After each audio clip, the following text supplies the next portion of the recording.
Hi friends, Seenu மாயா சீரியலில் ஒரு அட்டகாசமான எபிசோட் வந்திருக்கு. அதை பற்றி தான் இந்த வீடியோவில் பார்க்க போகிறோம். அதுக்கு முன்னாடி நம்ம சேனலை சப்ஸ்கிரைப் பண்ணாதவங்க கீழே இருக்கிற சப்ஸ்கிரைப் பட்டனை கிளிக் பண்ணிவிட்டு பக்கத்தில் இருக்கிற பெல் பட்டனையும் கிளிக் பண்ணிடுங்க. சரி, வாங்க வீடியோக்குள்ளே போகலாம். இந்த எபிசோட் எப்படி ஸ்டார்ட் ஆகுதுன்னா, நம்ம மகாலிங்கம் வந்து சிவராமக்கிட்டே இங்கே பாருப்பா, எப்போவுமே முதல் மரியாதை உன் அண்ணனுக்கு தான் கிடைக்குது, அடுத்தது உனக்கு தான் கிடைக்கணும், அதனால் நீ இந்த மரியாதையை செய்யலாம் அப்படின்னதும் அதெல்லாம் முடியாது, உங்கள் வேலையை நீங்கள் பாருங்க அப்படின்னுட்டு சிவராம அங்கேருந்து போயிடுறாங்க.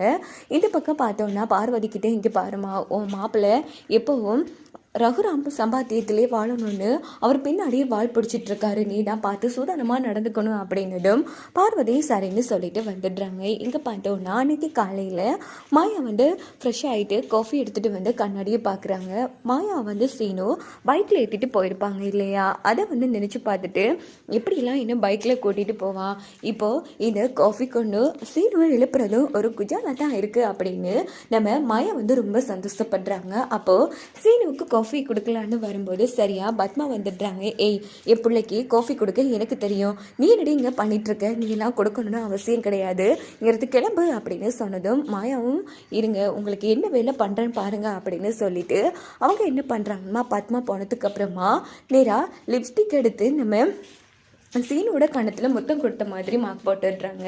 இந்த பக்கம் பார்த்தோன்னா சீனு வந்து விழுந்துருச்சு. வெளியில் கிளம்பும் போதோ சீனு இந்த சீனு காஃபி குடி அப்படிங்கிறாங்க. எனக்கு காஃபிலாம் வேணாம் அப்படின்னதோ, சரி வெளியில் எங்கே போகிறேன்னா ஒரு முக்கியமான இடத்த போகிறேன், அதான் எனக்கு காஃபி வேணாம் அப்படின்னதோ, ஆமாம் இப்படிவா போக போகிறா, ஆமாம் இப்படி தான் போக போகிறேன், பின்ன எப்படி போக அப்படின்னதும் மாயா வந்து விழுந்து விழுந்து சிரிக்கிறாங்க.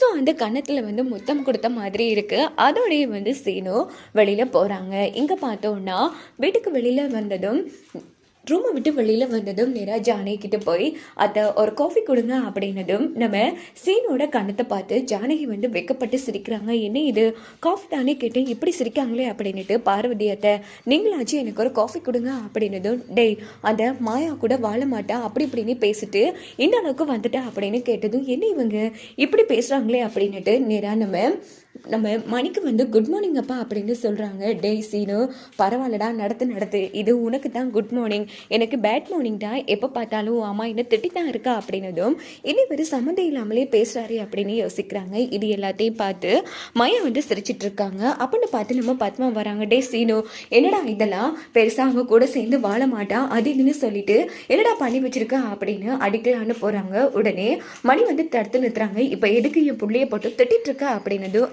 நான் திட்டக்கூடாதா, இங்கே பாருமா இப்போ அவன் உன்னோட புள்ள மட்டும் கிடையாது, மாயாவோட புருஷன், அவனோட நெஞ்சில் மாயா பேரை வர குத்திட்டு வச்சிருக்கான், நீ எந்த உண்மையில அடிக்க போற அப்படின்னு மணி வந்து வெளுத்து எடுக்கிறாங்க பத்மாவை. இந்த பக்கம் பார்த்தோன்னா இப்போ எதுக்கு ஆளுக்காலாம் திட்டிட்டு இருக்கீங்க அப்படிங்கிறது போய் கண்ணாடியை பாரு அப்படின்னு பார்வதி சொல்கிறாங்க. உடனே சீன் ஓடி போய் கண்ணாடியை பார்க்குறாங்க. பார்த்தா அந்த முத்தம் கொடுத்த மார்க்கு இதை பார்த்து சேர்ந்து செம அதிர்ச்சியாகி, ஏய் என்ன இதெல்லாம் எனக்கு இதெல்லாம் தெரியும் அப்படின்னதும் இந்த பக்கம் நம்ம மாயா என்ன சீனு நீ தானே கேட்ட, நான் கொடுத்தேன், இப்போ என்னன்னா ஒன்றும் தெரியாதுன்னு சொன்னால் என்ன அர்த்தம் சீனு அப்படின்னது, ஏய் என்ன தேவையில்லாமல் இழுத்து பம்பளுக்குறியா அப்படின்னுட்டு சீனும் மாயாவும் அங்கேருந்து ஓடி பிடிச்சி அங்கே எங்கேயும் நடந்து ஓடிட்டு இருக்காங்க. இதை பார்த்து பத்மா வந்து செம கடுப்பாகி, ஏய் என்னடா இங்கே விளையாடிட்டு இருக்கே, கிளம்புடா அப்படின்னு சொன்னதும் சீன் வந்து உள்ள போயிடுறாங்க. மாயா வந்து வெக்கப்பட்டு சிரிக்கிறாங்க. இந்த பக்கம் பார்த்தோன்னா நம்ம பார்வதி லாயரை வர சொல்லியிருப்பாங்க.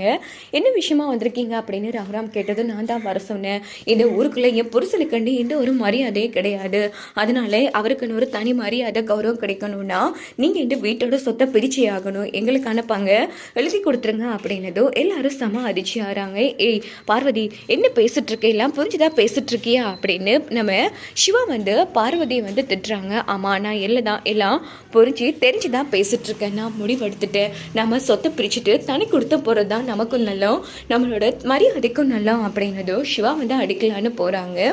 அப்போ வந்து நம்ம ரகுராம் வந்து தடுத்து நிறுத்துறாங்க. இதோட இந்த எபிசோட் வந்து முடிஞ்சிருது.